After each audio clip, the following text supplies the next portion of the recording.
It's the new year, and that means New Year's resolutions.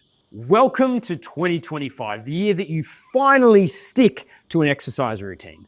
Only that's what you promised yourself last year and the year before that. You see, the thing is, if your New Year's resolutions are anything like your previous years, you're not going to stick to your exercise routine. You've got to do something different.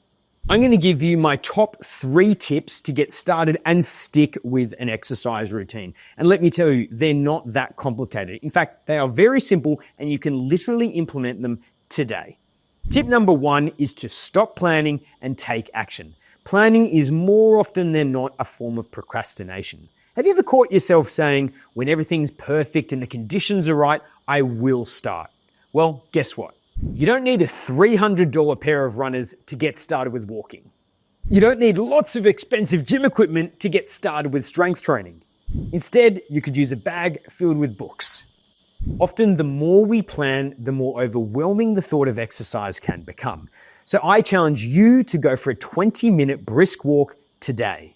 Tip number 2 is to expect that things will go wrong. If you're someone who thinks you're going to start with exercise and not have any obstacles whatsoever, you may be living in a fantasy. So when things do go wrong, you've got to find ways to work around them. So let's just say you are doing an exercise program and you're starting some strength training with squats, but you're starting to get a bit of knee pain. Rather than chucking that exercise out altogether, you're going to do something else, such as a sit to stand. And I'm still working my legs, but I've modified it, okay?